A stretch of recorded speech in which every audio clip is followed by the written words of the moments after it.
नमस्कार दोस्तों, जैसा कि आप जानते हैं कि एलनाबाद में जो है उपचुनाव प्रस्तावित है। एलनाबाद की जो सीट है वो हॉट सीट मानी जाती है। राजस्थान से सटा हुआ यह इलाका है। यहाँ पर अब तक 15 चुनाव हो चुके हैं, 13 सामान्य चुनाव हुए हैं, 2 उपचुनाव हुए हैं, 11 बार करीब इनेलो ने जीत हासिल की है। अब तक यहाँ कभी भी कमल नहीं खिला है, बेशक चाहे 2014 और 2019 में भाजपा सरकार बनाने में कामयाब रही। भारतीय जनता पार्टी से निताशा सिहाग, जो कि महिला जिला अध्यक्ष भी रह चुकी हैं महिला मोर्चा भारतीय जनता पार्टी की, उनसे बातचीत करने के लिए हम आज खारी सुरेरा गांव में पहुंचे हैं। उनसे बातचीत करते हैं। स्वागत है जी आपका। बहुत बहुत धन्यवाद भाई साहब। तो निताशा जी, सबसे पहले आप यह जानना चाहेंगे कि एलनाबाद के जो बेसिक मुद्दे हैं वो क्या हैं और बेसिक समस्याएं क्या हैं? देखिए, क्योंकि जो एलनाबाद का जो एरिया है वो राजस्थान से सटा हुआ एरिया है और बेसिकली देखा जाए तो हमारे पूरे भारत में एग्रीकल्चर लैंड को लेकर ही बहुत ज़्यादा लोग हैं जो निर्भर करते हैं। और स्पेसिफिक एलनाबाद की अगर हम लोग बात करते हैं तो यहाँ बहुत सा ऐसा एरिया पड़ा है जो बिल्कुल बिरानी ज़मीन है जिस पे फसल नहीं उगाई जा सकती।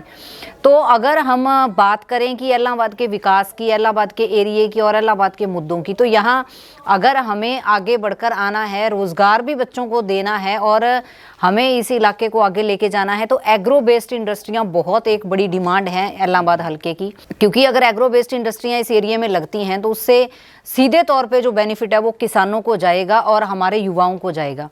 और दूसरी बात करें हम महिला शिक्षा को लेकर, यहाँ महिला कॉलेज बहुत कम है, तो महिला कॉलेज की भी एक बहुत बड़ी डिमांड है, जो कि हम अगर आज की पीढ़ी को अगर देखते हैं तो उसमें एजुकेशन मस्ट है, तो वो भी एक बहुत बड़ी डिमांड है।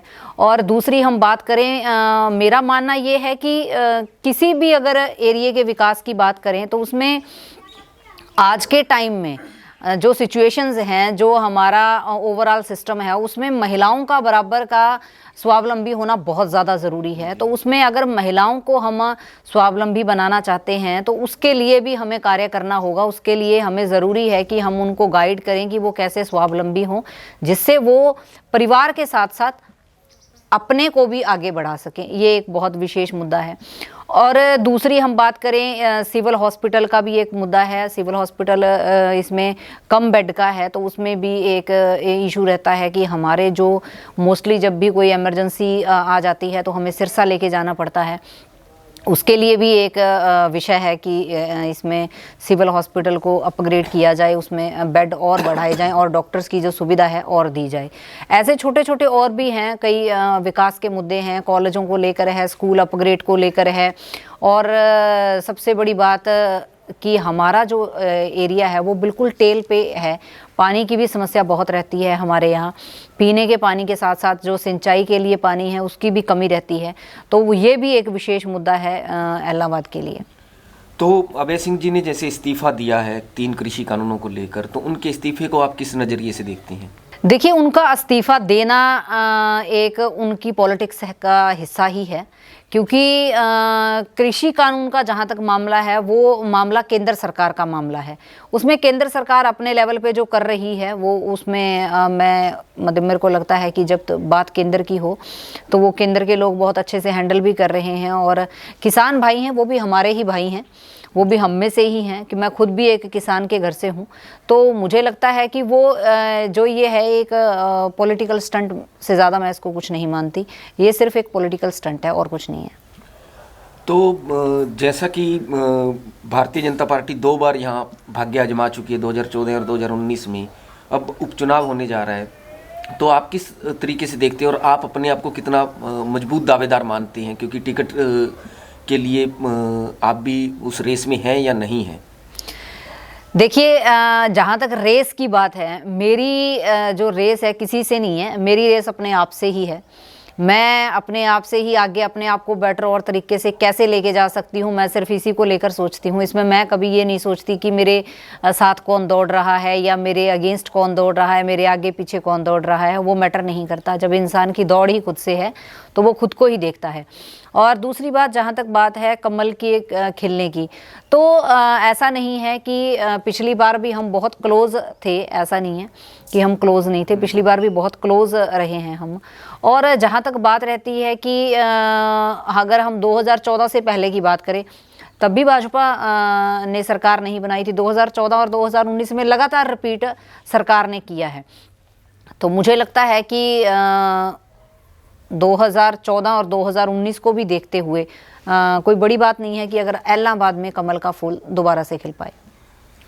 तो इसके अंदर जैसे आप जो 6 साल का शासनकाल है भाजपा का, उसका आप आंकलन कैसे करते हैं कि इलाहाबाद में उन्होंने कौन कौन से ऐसे महत्वपूर्ण जो परियोजनाएं हैं जो अधूरी थी वो पूरी करवाई हैं? बिल्कुल। एक तो जब भी अब आप लोग आए हैं और गांव-गांव में जा रहे हैं, आपको आज से 2014 से पहले की भी और 2014 के बाद की भी अगर आप आंकलन करोगे तो आपको खुद ही पता चल जाएगा कि आज किसी एक छुटमुट गांव को लेकर जो सड़कें हैं वो नहीं बन पाई होंगी, वो भी कोई कारण से रही हैं।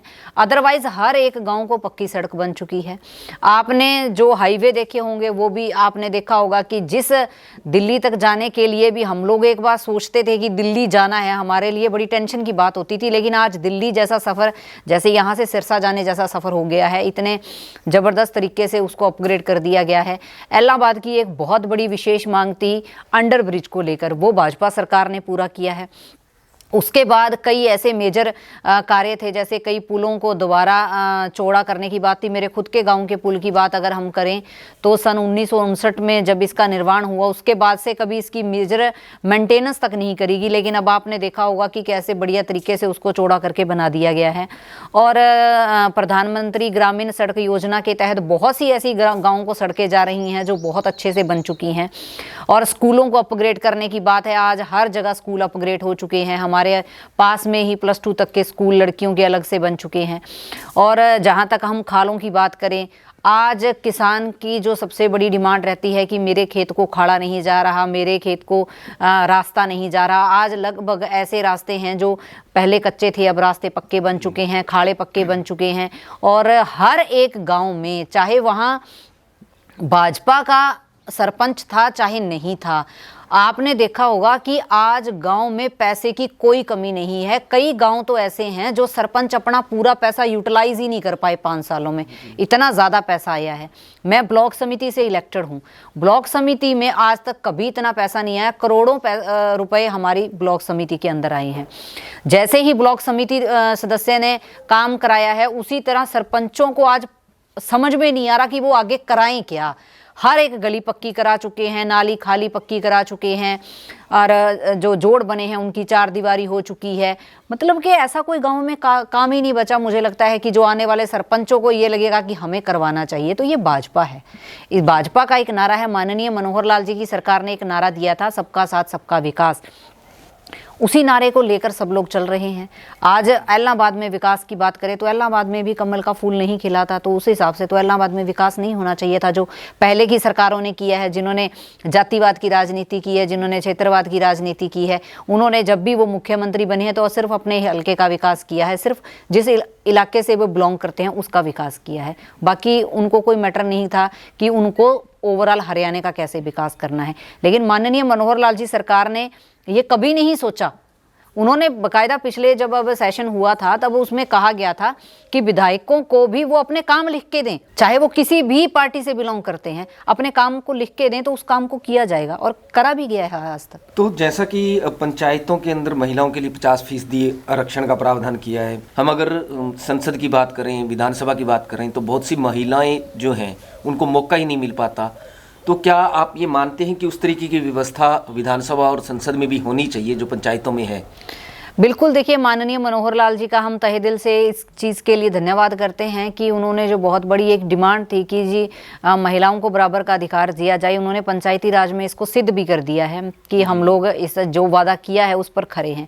और बिल्कुल ऐसा होना भी चाहिए कि विधानसभा लोकसभा जब भी इलेक्शन हो तो उसमें महिलाएं जब रिप्रेजेंट देश को बराबर कर रही हैं, चाहे वो खेल है, चाहे वो पॉलिटिक्स है, चाहे वो किसी भी क्षेत्र को लेके देख लीजिए, आज सेना के अंदर भी बराबर महिलाएं कंधे से कंधा मिलाकर चल रही हैं। तो मुझे लगता है कि पॉलिटिक्स के अंदर भी महिलाओं को 50% का जो रिजर्वेशन है वो देना चाहिए। तो आप देख सकते हैं कि इलाहाबाद बाई इलेक्शन को लेकर निताशा सेहग जो है वो उनका कहना है कि उनकी रेस जो है वो खुद से है, उनके आगे पीछे कोई उस तरीके से नहीं है, वो रेस में खुद ही है और उनका यह भी मानना है कि एलनाबाद के अंदर 6 साल के अंदर भाजपा ने बहुत काम कराए हैं। उन काम की बदौलत जो है आने वाले उपचुनाव में कहीं ना कहीं भाजपा को लाभ मिलेगा।